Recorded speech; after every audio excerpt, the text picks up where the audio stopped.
Hello friends, आप लोगों का एक बार पुनः स्वागत करता हूं अपने इस YouTube फैमिली में। आज की क्लास में हम जो अध्ययन करने वाले हैं वो अध्ययन करेंगे इंडियन पॉलिटी की श्रृंखला में। इससे पहले जो भी सारी क्लासें हमारी हो रही थी उनमें से कुछ वीडियोस का लिंक आपको नीचे डिस्क्रिप्शन में मिल जाएगा। आप सहजता पूर्वक वहां से जाकर के पहले उन सारी क्लासों को देख लीजिएगा एंड तत्पश्चात आकर के इस क्लास में विजिट कीजिएगा। ठीक है, बाकी आज जो हम अध्ययन करने वाले हैं वो इंडियन पॉलिटी की ही श्रृंखला में आज जो हमारा नया चैप्टर होगा, या एक प्रकार से अगर हम बोलना चाहें तो जो भी हम अध्ययन कर रहे थे इस पूरे के पूरे भारतीय संविधान के अंतर्गत आज जो हमारा नया टॉपिक होगा वो होगा भाग 6 का अध्ययन करेंगे। ठीक है, तो इससे पहले अर्थात भाग 5 हमारा क्या हो चुका था, समाप्त हो चुका था, जिसमें हम लोगों ने केंद्र की कार्यपालिका का अध्ययन किया था। ठीक है, बाकी आज जो हम इस क्लास के माध्यम से अपनी बातों को आपके समक्ष पेश करने वाले हैं वो भाग 6 के अंतर्गत उन तमाम सारी चीजों का वर्णन करेंगे जो कि भारतीय संविधान में संविधान के निर्माताओं ने बड़े ही बेहतरीन अंदाज में उसका वर्णन किया है। ठीक है, तो क्लास में पूरी एकाग्रता के साथ में बने रहेंगे मेरे साथ में और आनंद लेते चलिएगा इस पूरे के पूरे भारतीय संविधान का, कि इस पूरे के पूरे भारतीय संविधान में हमारे जो भी संविधान के निर्माता थे जिन्होंने संविधान को निर्मित करके इस पूरी की पूरी पृथ्वी लोक से क्या कर गए, पलायन कर गए और अपने पीछे छोड़ गए यादों की एक किताब के रूप में, जिसको हम भारत के संदर्भ में भारतीय संविधान के नाम से जानते हैं। ठीक है, तो इसी भारतीय संविधान का अध्ययन करते हुए हम इस भारतीय संविधान का अध्ययन तो कर ही रहे हैं और साथ ही साथ में हम उन तमाम सारे नेताओं का और तमाम सारे राजनीति के विशेषज्ञों का, मतलब एक प्रकार से बोले तो उनको याद भी करते चल रहे हैं कि उन लोगों के माध्यम से कितना बेहतरीन संविधान निर्मित किया गया हमारे इस प्यारे से भारत देश के संदर्भ में। ठीक है, तो इससे पहले वाली क्लास आप लोग देख लीजिएगा, जिसका लिंक आपको नीचे डिस्क्रिप्शन में बड़ी ही सहजता के साथ में मिल जाएगा। ठीक है, देखते हैं, इसी में नजर डालते हैं आज के हमारा जो भी टॉपिक होगा, यानी आज जो हम अध्ययन करने वाले हैं भाग 6 का अध्ययन आज से हम क्या करेंगे, स्टार्ट करेंगे। इसमें हम लोग किसका अध्ययन करेंगे, राज्य के संदर्भ में अध्ययन करेंगे। यानी इससे पहले की क्लास में हम लोग संघ का अध्ययन कर रहे थे और संघ में हम लोग संघ की कार्यपालिका का अध्ययन कर रहे थे, लेकिन भाग 6 जो कि संविधान में निर्मित किया गया है वो राज्य की कार्यपालिका का अध्ययन करवाता है बड़े ही परिपक्वता के साथ में। ठीक है, तो यहाँ पे ज्यादा मतलब दुविधा वाली बात नहीं है और ना ही परेशान होना है। ऐसा क्यों? क्योंकि जिस भी व्यक्ति ने भाग 5 का अध्ययन बड़े ही परिपक्वता के साथ में किया होगा उस मतलब व्यक्ति को भाग 6 पढ़ने में तनिक भी परेशानी या दुविधा उत्पन्न नहीं होगी। ठीक है, सारी चीजें सेम होंगी। यहाँ पे केवल और केवल फर्क इतना होगा कि जहां हम लोग मतलब केंद्र के संदर्भ में बात कर रहे थे वही यहाँ पे हम राज्य के संदर्भ में बात करेंगे। वहां पे हम लोग राष्ट्रपति पढ़ते हैं, यहाँ राज्य में राज्यपाल पढ़ते हैं, वहां पे प्रधानमंत्री पढ़ते हैं, यहाँ पे मुख्यमंत्री पढ़ते हैं। ठीक है, वहां पे केंद्र के मंत्रिपरिषद के बारे में पढ़ते हैं, यहाँ पे राज्य के मंत्रिपरिषद के बारे में पढ़ते हैं। ठीक है, तो फर्क ज्यादा कुछ है नहीं, केवल नाम चेंज करना है, बाकी सारी चीजें हूबहू हमें उसी तरीके याद रखनी है और पढ़नी है। ठीक है, तो भाग 5 अगर आप लोगों ने बड़े ही बेहतरीन ढंग से अध्ययन किया होगा तो भाग 6 का अध्ययन करने में तनिक भी परेशानी नहीं होगी। ठीक है, ये मेरी गारंटी है। ठीक है, बाकी देखते हैं, हम स्टार्ट करते हैं अपनी क्लास को। यहाँ पे सर्वप्रथम भाग 5 में हम लोगों ने अध्ययन किया था कार्यपालिका के संदर्भ में, जो कि एक संवैधानिक सर्वोच्च पद होता है जिसको हम राष्ट्रपति के नाम से जानते हैं। लेकिन यहाँ पे राज्य के संदर्भ में अगर बात करें तो यहाँ पे जो संवैधानिक सर्वोच्च पद होगा राज्य में वो राज्यपाल महोदय का होगा। तो आज जो हम पूरी क्लास अपनी बेस्ड करेंगे वो हमारी क्लास बेस्ड होगी राज्यपाल के संदर्भ में, जिसको हम लोग गवर्नर के नाम से भी जानते हैं। ठीक है, तो आनंद लेते चलिएगा इस पूरे के पूरे भारतीय संविधान का, और मेरे साथ आनंद लीजिएगा आज की इस क्लास में राज्यपाल महोदय का, कि राज्यपाल होता क्या है, इसके पास क्या क्या सारा सिस्टम होता है, सारी चीजों से आपको मैं रूबरू करवाता हूं आज, जो कि राज्यपाल महोदय के संदर्भ में होगी। ठीक है, तो आज के टॉपिक को जो हम नाम देते हैं वो नाम देते हैं राज्यपाल, या जिसको हम लोग गवर्नर के नाम से भी जानते हैं। बेटा सारी चीजें हमको क्या करनी है, हूबहू सेट करनी है माइंड में। ठीक है, इसके पहले हम लोग थोड़ी सी चर्चा कर ही लेते हैं कि भारतीय संविधान के अंतर्गत जो राज्यपाल महोदय का पद हमारे निर्मित किया गया, इसको बड़े ही बेहतरीन तरीके से निर्मित किया हमारे संविधान के निर्माताओं ने। और सर्वप्रथम हम लोग बात करते हैं ये जो राज्यपाल महोदय का पद है ये कहां से लिया गया, तो ये लिया गया हमारा कनाडा से। कहां से, यानी कनाडा के संविधान से। हमारे जो भी उस समय के निर्माता थे उन्होंने कनाडा के संविधान से राज्यपाल महोदय का पद हमारे क्या किया, भारतीय संविधान में समाहित किया।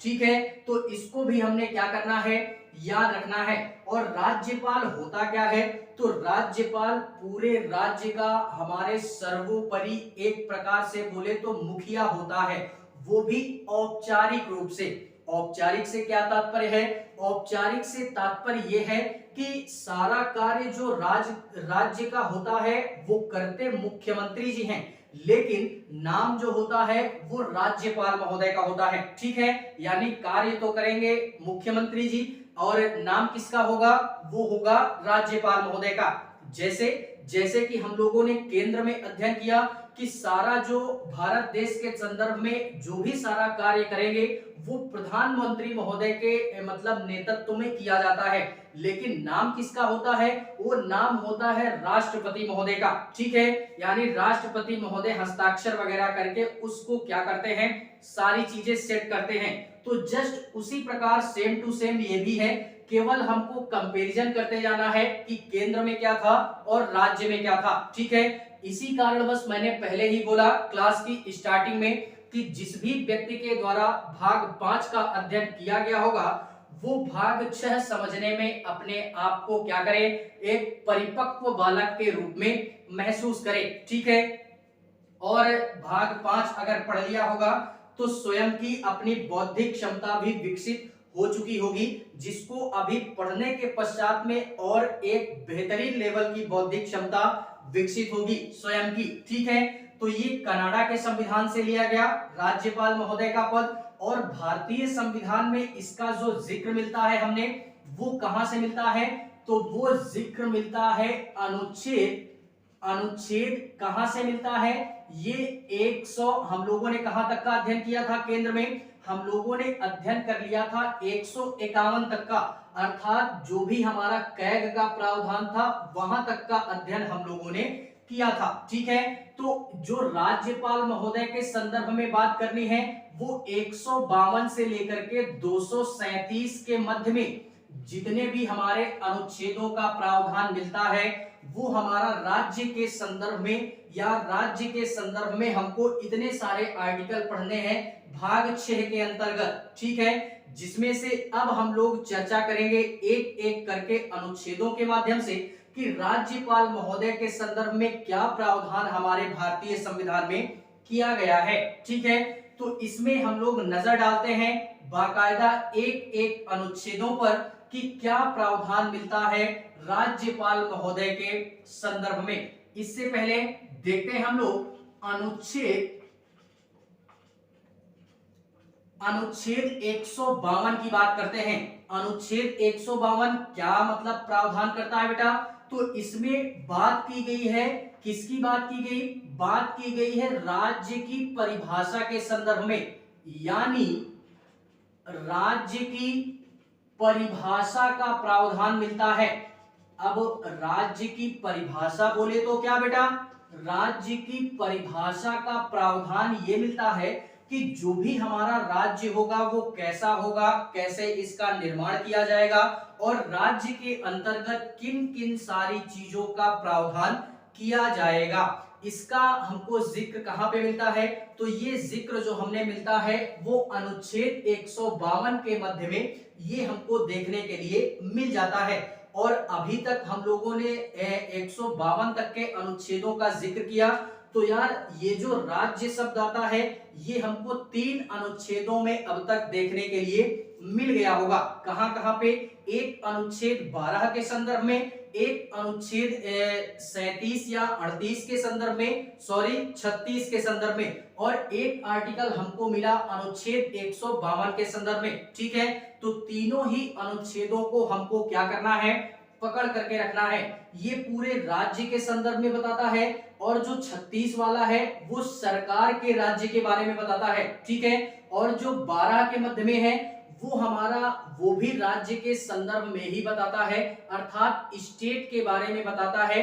वो हमारा स्टेट वो वाला स्टेट नहीं है, ये जो स्टेट है। ठीक है, इसको हमने क्या करना है? याद रखना है। और अगर वर्तमान की स्थिति की मैं बात करूं, वर्तमान की स्थिति में अगर हम राज्यों की बात करें तो वर्तमान में 28 राज्य हैं हमारे।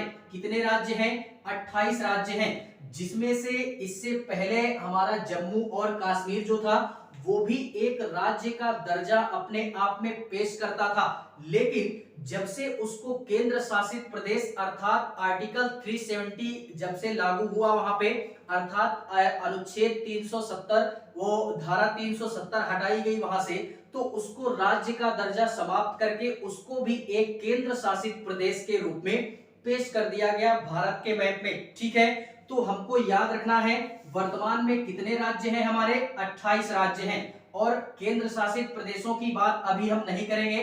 केंद्र शासित प्रदेशों की चर्चा जो भारतीय संविधान में मिलती है वो भाग 8 के अंतर्गत मिलती है, तो वहां पे हम लोग बेहतरीन ढंग से उसका अध्ययन करेंगे। ठीक है, फिलहाल में यहीं पे हम लोग सीमित रहते हैं। 28 राज्य हैं हमारे, इतना हमको क्या करना है? याद रखना है। इसके पश्चात में बात करते हैं अनुच्छेद 153 के संदर्भ में। इसमें क्या बोला गया? इसमें राज्यपाल महोदय का पद का प्रावधान किया गया। राज्यपाल के पद का प्रावधान किया गया है, अर्थात हमारे हर एक राज्य में, भारत में कुल कितने राज्य वर्तमान में? 28 राज्य हैं। तो भारतीय संविधान के अंतर्गत ये हमारा एक कानून बनाया गया अनुच्छेद 153 के माध्यम से कि भारत का जो भी हमारे 28 राज्य होंगे उन सभी राज्यों में एक राज्यपाल की व्यवस्था की जाएगी। और यहाँ पे एक पॉइंट हम ये भी नोट करेंगे कि 2 या 2 से अधिक राज्यों के लिए एक राज्यपाल भी हो सकता है। ये किस कंडीशन की बात करता है? तो ये कंडीशन की बात करता है कि उस राज्य का हमारे क्षेत्रफल कैसा है, अर्थात छोटा है या बड़ा है, या उस राज्य की परिस्थिति हमारी कैसी है। तो ये वहां की कंडीशन पे हमारा मतलब बेस्ड होता है कि अगर छोटा सा राज्य होगा तो हम 2 राज्यों को मिला करके एक राज्यपाल की व्यवस्था भी कर सकते हैं। और फाइनली एक चीज तो बोल ही दी गई है कि हर एक राज्य में एक राज्यपाल हमारा होगा। ठीक है, तो इसको भी हमने क्या करना है? याद रखना है। एंड इसी के संदर्भ में इनकी जो सैलरी वगैरह होती है वो सैलरी इनकी 3.5 लाख रुपए होती है। राज्यपाल महोदय की सैलरी कितनी? 3.5 लाख रुपए। और ये जो सैलरी होती है इसको डिसाइड कौन करता है?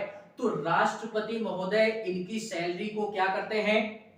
डिसाइड करते हैं कि राज्यपाल महोदय की सैलरी हमारी कितनी होगी। वैसे तो 3.5 लाख रुपए होती है, लेकिन यहाँ पे क्वेश्चन एक ये बनेगा कि राज्यपाल की जो सैलरी होती है, एक राज्य में एक राज्यपाल होगा तो उस हिसाब से तो 3.5 लाख बनता है। अगर 2 राज्यों का एक राज्यपाल हुआ तो क्या 3.5 लाख रुपए एक राज्य से, 3.5 लाख रुपए एक राज्य से, अर्थात क्या उनको हम जो सैलरी देंगे वो 7 लाख रुपए देंगे? तो ऐसा नहीं है। ऐसा इस कारणवश नहीं है, ये दोनों राज्यों की आपसी सहमति के ऊपर निर्भर करेगा। अर्थात आधी सैलरी इधर से दी जाएगी और आधी सैलरी इधर से दी जाएगी, यानी आधी आधी सैलरी मिलाकर के 3.5 लाख रुपए राज्यपाल महोदय को दी जाएगी। ठीक है, तो इसको भी हमने याद रखना है इनकी सैलरी के संदर्भ में कि इनकी सैलरी कैसे दी जाती है, और फिलहाल में ये राज्यों के ऊपर क्या करेगा, डिपेंड करेगा बेटा। एंड इसी के संदर्भ में अनुच्छेद 154 ये क्या प्रावधान करता है, तो ये राज्यपाल महोदय का राज्य की कार्यपालिका शक्ति, यानी राज्य की कार्यपालिका शक्ति का प्रावधान करता है। किसका प्रावधान करता है, राज्य की कार्यपालिका शक्ति। अब ये कार्यपालिका शक्ति क्या होती है, तो कार्यपालिका शक्ति से तात्पर्य यह है कि जो भी सारा सिस्टम राज्य में होगा वो कौन करेगा बेटा, तो वो करेंगे राज्यपाल महोदय। कौन करेंगे, राज्यपाल महोदय करेंगे। ठीक है, तो यही सारी चीजें हैं बोली गई कि राज्य की जो भी हमारी कार्यपालिका होगी उसका जो नेतृत्व करेगा वो कौन करेगा, राज्यपाल महोदय के अंडर में वो सारी चीजें क्या होंगी, चलेंगी। लेकिन यहाँ पे एक बात ये भी याद रखना, मैंने पहले ही बोला कि करेंगे मुख्यमंत्री महोदय। नाम किसका होगा, राज्यपाल महोदय का। औपचारिक रूप से हेड जो होते हैं वो राज्यपाल होते हैं, लेकिन वास्तविक रूप से राज्य के जो हेड होते हैं वो मुख्यमंत्री महोदय होते हैं। इसको भी हमने याद रखना है। ठीक है, तो ये कार्यपालिका शक्ति हमारी होती है। एंड इसी के संदर्भ में अनुच्छेद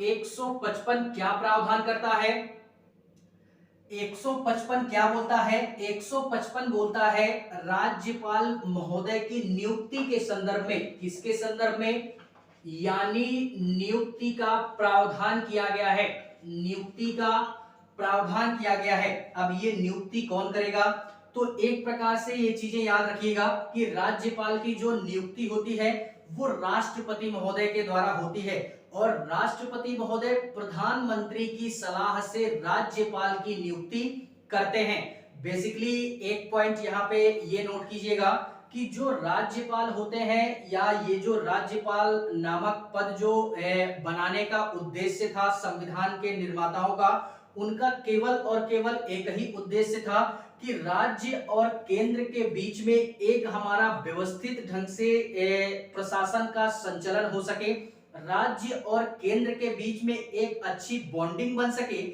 यही उद्देश्य था राज्यपाल पद बनाने का। लेकिन एक आज वर्तमान की स्थिति में बात करें तो वर्तमान की स्थिति में ऐसा हमारा बहुत कम देखने के लिए मिलता है, यानी जो राज्यपाल है वो आजकल केंद्र के एक प्रकार से बोले तो केंद्र का प्रतिनिधि कम करता है, केंद्र में बैठने वाली पार्टी का प्रतिनिधित्व तो ज्यादा करता है।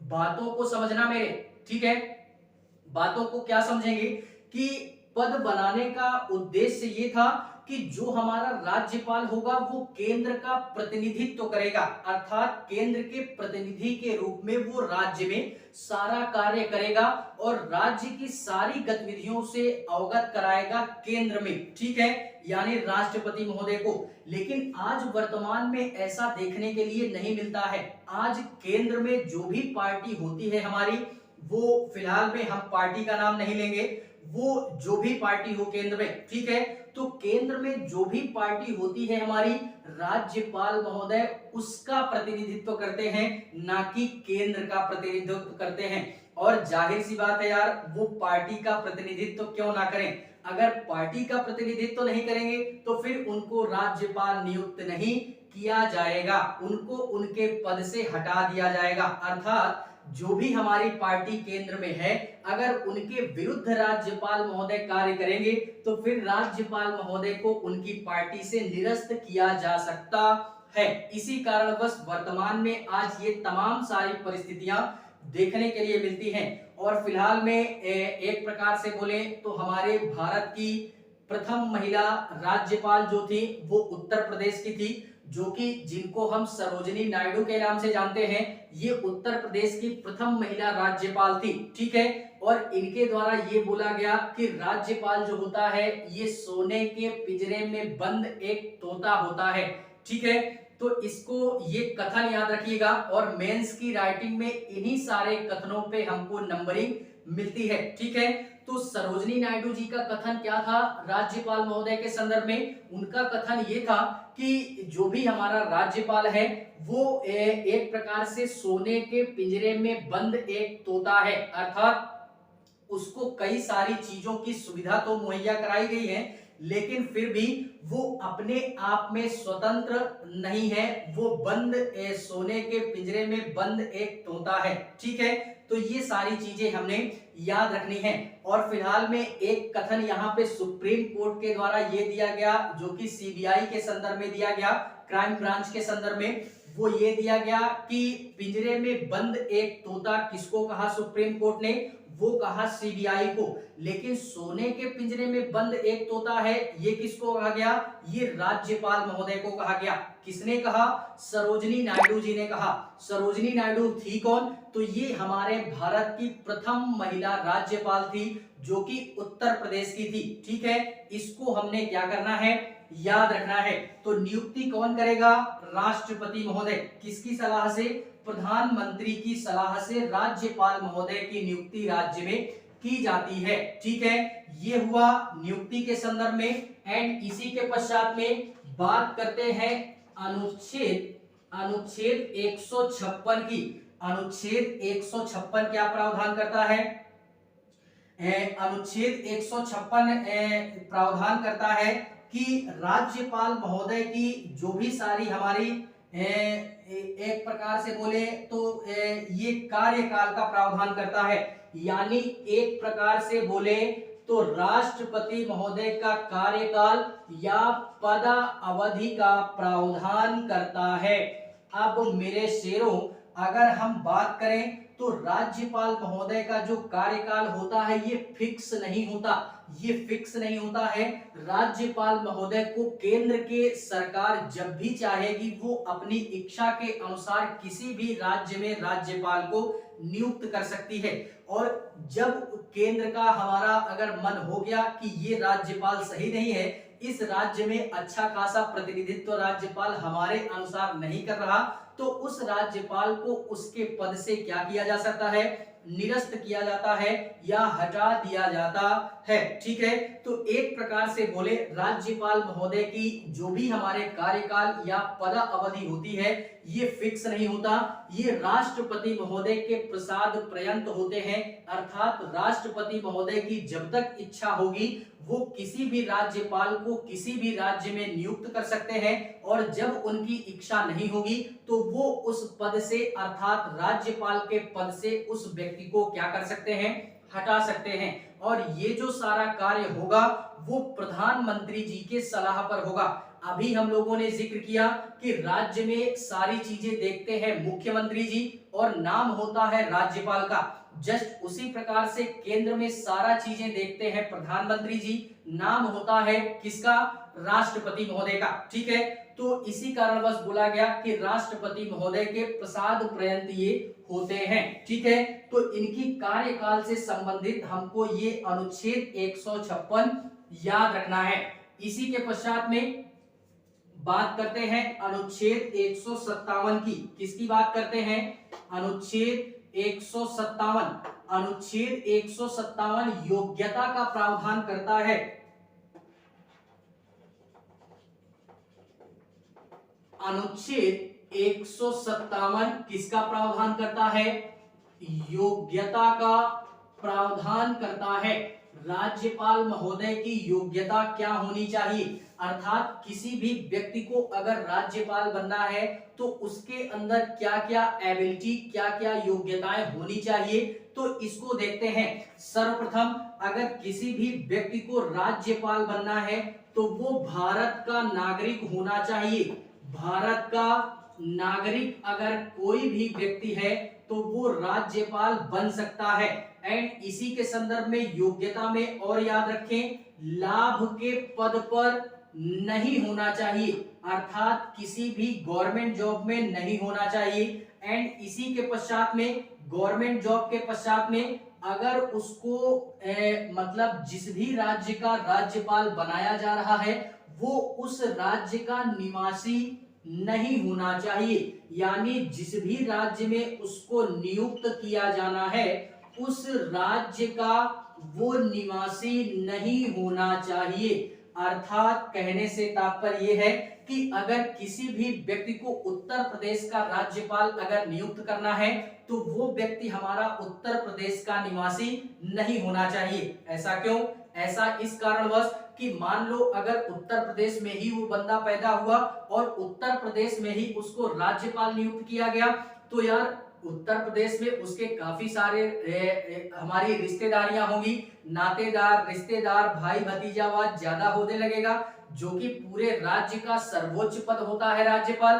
तो वो जो भी सारी चीजें राज्य के संदर्भ में होंगी वो अपने नातेदार रिश्तेदारों पे ज्यादा ध्यान दे देगा। ठीक है, इसी कारणवश ये बोला गया कि जिस भी व्यक्ति को अगर किसी भी राज्य का राज्यपाल बनाना है तो वो उस राज्य का निवासी नहीं होना चाहिए। अब कोई दूसरे स्टेट का व्यक्ति आकर के अगर उत्तर प्रदेश में राज्यपाल बनता है तो वो तो यार किसी को जानेगा ही नहीं, उसको केवल और केवल अपने काम से मतलब होगा। ठीक है, वो क्योंकि वो उत्तर प्रदेश में ना ही पैदा हुआ, ना ही उत्तर प्रदेश में उसको कोई जानता है और ना ही वो किसी को जानता है, तो वो एक प्रकार से निष्पक्षता को लेकर के हमारा क्या करेगा, अपने कार्य का निर्वहन करेगा। लेकिन अगर कोई व्यक्ति उसी राज्य में पैदा होकर के उसी राज्य में नियुक्त होता है तो फिर भाई भतीजावाद ज्यादा होने लगेगा, रिश्तेदारी नातेदारी ज्यादा होगी। ठीक है, इसी कारणवश ये चीजें बोल दी गई हैं कि जिस भी राज्य में उसको नियुक्त किया जाएगा वो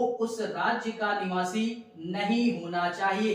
तो है काफी चीजें योग्यता में। योग्यता के बाद अभी हम शर्तों की बात करेंगे, तो जो हमारी योग्यता होगी वही हमारी शर्तें भी होंगी। ठीक है, फिलहाल में उसको भी देख लेते हैं। शर्तों को हम देखते हैं 57 के पश्चात में 58 आता है हमारा शर्तों के संदर्भ में, यानी अनुच्छेद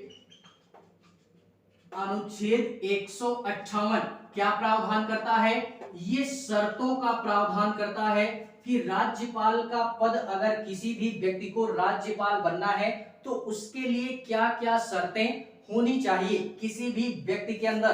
तो इसको भी याद रखिएगा आप लोग कि भारत का नागरिक होना चाहिए, लाभ के पद पर नहीं होना चाहिए, उस राज्य का निवासी नहीं होना चाहिए, साथ ही साथ में वो दिवालिया नहीं होना चाहिए, अर्थात बैंकक्रप्ट नहीं होना चाहिए। ये नहीं कि मतलब तादाद से ज्यादा लोन वगैरह ले लिया और उसको चुका नहीं पा रहा है। ठीक है, तो दिवालिया नहीं होना चाहिए। दिवालिया के पश्चात में ना ही वो संसद का सदस्य होना चाहिए और ना ही विधान मंडल का सदस्य होना चाहिए, और अगर वो इन दोनों में से किसी का सदस्य है तो उसको राज्यपाल बनने से पहले इन दोनों में से अपनी सदस्यता को रिक्त करना पड़ेगा, तभी वो क्या कर सकता है, राज्यपाल बन सकता है। ठीक है, इसको भी हमने याद रखना है। एंड इसी के पश्चात में इसी तरीके की और भी कई सारी कंडीशनें हमारी हो सकती हैं।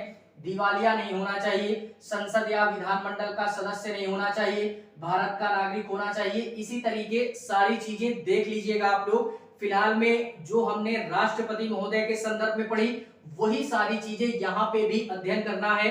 केवल और केवल नाम चेंज करना है, वहां पे राष्ट्रपति महोदय और यहाँ पे राज्यपाल महोदय। ठीक है, तो इतनी सारी चीजें हमको क्या करनी है, याद रखनी है। इसी के पश्चात में बात करते हैं अनुच्छेद 160 की। अनुच्छेद 159 की बात करते हैं, 159 की बात करते हैं। इसमें राज्यपाल महोदय के शपथ का प्रावधान किया गया। अब कोई भी व्यक्ति राज्यपाल बन गया, अब उसको शपथ कौन दिलाएगा? शपथ कौन दिलाएगा? राष्ट्रपति जी नियुक्त करते हैं। तो क्या राष्ट्रपति महोदय ही शपथ दिलाएंगे? ऐसा नहीं है। ऐसा नहीं है तो फिर कैसा है? ऐसा इस कारणवश है कि जिस भी राज्य में राज्यपाल की नियुक्ति की जाएगी उस राज्य में जो हमारा हाई कोर्ट होगा उस हाई कोर्ट का मुख्य न्यायाधीश हमारे राज्यपाल महोदय को क्या कराएगा, शपथ ग्रहण करवाएगा। ठीक है, तो इसको हमने याद रखना है कि शपथ ग्रहण कौन करवाता है, तो वो शपथ ग्रहण यानी chief justice of high court ये करवाता है। ठीक है, 159 के संदर्भ में। इसी के पश्चात में बात करते हैं अनुच्छेद 160 की। अनुच्छेद 160 क्या प्रावधान करता है? अनुच्छेद 160 प्रावधान करता है अन्य आकस्मिकता की, अन्य आकस्मिकता, आकस्मिकता का प्रावधान करता है। अन्य आकस्मिकता से क्या तात्पर्य है? ये इमरजेंसी के लिए ये हमारा अनुच्छेद बना दिया गया है। फिलहाल में यहाँ पे ये बोला गया कि बाई चांस किसी भी राज्य में अगर कुछ ऐसी आपातकाल की स्थिति उत्पन्न होती है जो कि पहले से संविधान में उसकी चर्चा नहीं की गई, तो राष्ट्रपति महोदय क्या कर सकते हैं कि राष्ट्रपति महोदय जी के द्वारा ये शक्ति प्रदान की गई है राज्यपाल महोदय को कि वो उस मतलब परिस्थिति को हैंडल करने के लिए वो किसी भी प्रकार का कार्य कर सकते हैं जिससे कि उस राज्य की शासन प्रशासन व्यवस्था हमारी क्या हो, सुचारू रूप से चल सके। और फिलहाल में ये बोल दिया गया है कि इमरजेंसी के लिए ये आर्टिकल बनाया गया है। ठीक है, यानी आपातकाल जब भी होता है किसी भी राज्य में और उसकी चर्चा संविधान में ना की गई हो तो, ठीक है, ये अनुच्छेद 160 ये प्रावधान करता है। बात करते हैं अनुच्छेद 161 की कि ये क्या प्रावधान करता है। तो अनुच्छेद 161 प्रावधान करता है क्षमादान की शक्ति, यानी क्षमादान का प्रावधान हमारे भारतीय संविधान में राज्यपाल महोदय के संदर्भ में किया गया है कि इनको एक शक्ति प्रदान की गई है कि ये किसी भी व्यक्ति का आपराधिक कृत्य क्या कर सकते हैं, माफ कर सकते हैं, केवल और केवल दो कंडीशनों को छोड़ करके। कौन सी कंडीशन? यानी एक कंडीशन हो गई कि किसी भी व्यक्ति को अगर फांसी की सजा दी जाती है तो राज्यपाल महोदय उस फांसी की सजा को माफ नहीं कर सकते हैं। फांसी की सजा को केवल और केवल पूरे इंडिया में एक ही व्यक्ति माफ कर सकता है, वो है राष्ट्रपति। ठीक है, एंड ये शक्ति इनको नहीं दी गई। और एक हमारा कोर्ट मार्शल होता है, अर्थात सैन्य मामलों से रिलेटेड अगर कोई न्यायालय हमारी सजा सुनाती है तो उस परिस्थिति में या उस स्थिति में भी राज्यपाल महोदय उस शक्ति को माफ नहीं कर सकते हैं। तो ये दो कंडीशनें याद रखनी है कि इन दो कंडीशनों में इनको क्षमादान की शक्ति प्राप्त नहीं करवाई गई। बाकी अन्य जो हमारी शक्तियां हैं क्षमादान के संदर्भ में, वो दंडों के प्रावधान के अनुसार ये उनको क्या कर सकते हैं, माफ कर सकते हैं। ठीक है, इतनी चीजें याद रखिएगा। और क्षमादान के संदर्भ में ये भी याद रखिएगा कि अगर राष्ट्रपति महोदय को या राज्यपाल महोदय को अगर किसी भी प्रकार का कोई दंड या आपराधिक कृत्य के रूप में इनको सजा होती है तो ये इनको सजा नहीं होगी, ये याद रखिएगा। क्यों? क्योंकि इनके पास तो शक्ति है। अनुच्छेद 72 के तौर पे राष्ट्रपति अपनी सजा को माफ कर लेंगे, किसी भी प्रकार की कोई सजा होगी। और अनुच्छेद 161 के संदर्भ में राज्यपाल महोदय अपनी शक्ति को माफ कर लेंगे। ठीक है, तो इन दोनों लोगों को एक शक्ति प्रदान की गई है कि जब तक ये इन पदों पे बैठे रहेंगे तब तक ये चाहे कितना भी बड़ा अपराध क्यों ना कर लें, इनको किसी भी प्रकार की कोई सजा नहीं होगी। लेकिन जैसे ही ये अपने पद से हटेंगे तो फिर इनके ऊपर कार्रवाई कर दी जाएगी। ठीक है, तो ये भी थोड़ा सा अच्छा प्रावधान भी है और खराब भी है। अच्छा इस कारणवश है कि पद से हटेंगे तो सजा हो जाएगी, और खराब प्रावधान ये है कि चाहे जितनी बड़ी ये आपराधिक कृत्य कर लेंगे इनको सजा नहीं होगी। ठीक है, तो इसको भी हमने याद रखना है। एंड इसी के पश्चात में अनुच्छेद 162 क्या प्रावधान करता है? अनुच्छेद 162 ये प्रावधान करता है कार्यपालिका शक्ति, यानी राज्यपाल महोदय की कार्यपालिका शक्ति, कार्यपालिका शक्ति का प्रावधान करता है। अब इस कार्यपालिका शक्ति के अंतर्गत कई सारी चीजें आती हैं। कई सारी चीजें कैसे कि राज्यपाल महोदय को कार्यपालिका शक्ति के संदर्भ में बहुत सारी शक्तियां हमको मुहैया कराई गई हैं, जो कि जैसे राष्ट्रपति महोदय में हम लोगों ने अध्ययन किया, जस्ट सेम उसी प्रकार से ये भी है। अनुच्छेद भी याद रखिएगा कि कार्यपालिका शक्ति राज्यपाल महोदय को किस अनुच्छेद के माध्यम से दी गई और किसके अंतर्गत दी गई, ठीक है, जिसमें हम लोग इसके बाद की क्लास में इसकी चर्चा आगे हम लोग कंटिन्यू करेंगे, ठीक है। इस क्लास में हम उसकी चर्चा नहीं करेंगे, इनके शक्तियों के संदर्भ में एक नई क्लास अटेंड करेंगे। फिलहाल में यहाँ पे थोड़ा सा देख लेते हैं कि कार्यपालिका शक्ति में कौन कौन सी शक्तियां, जैसे कार्यपालिका शक्ति में एक हो गई कार्यपालिका शक्ति, विधायी शक्ति, सैन्य शक्ति। फिलहाल में सैन्य शक्ति इनके पास नहीं होती, ठीक है। सैन्य शक्ति केवल और केवल राष्ट्रपति महोदय के पास में होती है, जो कि तीनों सेनाओं के अध्यक्ष होते हैं, ठीक है। कार्यपालिका शक्ति, विधायी शक्ति और भी आपातकाल शक्ति या बहुत सारी शक्तियां हैं, जिसकी चर्चा हम बेहतरीन ढंग से एक अलग क्लास के माध्यम से करेंगे, ठीक है। फिलहाल में ये राज्यपाल महोदय से रिलेटेड कुछ हमारे जो भी अनुच्छेद से केवल और केवल राष्ट्रपति महोदय के संदर्भ में थे, जिनका अध्ययन हम लोगों ने बड़े ही बेहतरीन तरीके से किया, ठीक है। इसके पश्चात के जो आर्टिकल हम पढ़ेंगे वो एक नई क्लास के माध्यम से पढ़ेंगे, जिनमें केवल और केवल हम शक्तियों की चर्चा करेंगे, ठीक है।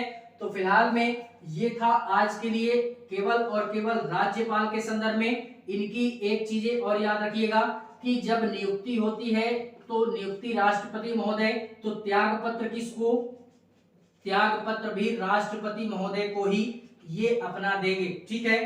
फिलहाल में त्याग पत्र देने की नौबत उतना नहीं आती है ज्यादा जल्दी, क्योंकि केंद्र और राज्य का बॉन्डिंग वाला सिस्टम होता है, तो ज्यादा त्याग पत्र की आवश्यकता नहीं होती है।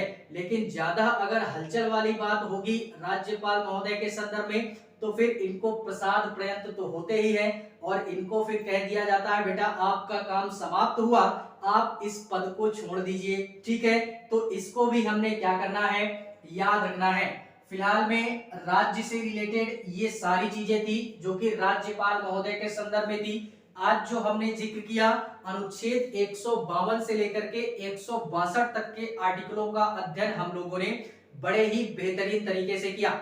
अनुच्छेद भी याद रखिएगा और क्या क्या प्रावधान इसके अंतर्गत किया गया, उन सारे प्रावधानों को भी हमने क्या करना है, याद रखना है, ठीक है। बाकी मिलेंगे इसी के नेक्स्ट क्लास में, जो कि इनके शक्तियों के संदर्भ में होगी, ठीक है। फिलहाल में कंपैरिजन करते चलेंगे तो ज्यादा सहजता महसूस होगी अध्ययन करने के संदर्भ में, ठीक है। फिलहाल में आज के लिए बस इतना ही, मिलेंगे इसी के नई क्लास में। आनंद लेते चलिएगा इस पूरे के पूरे भारतीय संविधान का, और भारतीय संविधान के अंतर्गत इस राज्यपाल महोदय में भाग 6 अर्थात राज्य की कार्यपालिका का बेहद और बेहद आनंद भी लीजिएगा और देखते चलिएगा। मिलते हैं नेक्स्ट क्लास में, तब तक के लिए जय।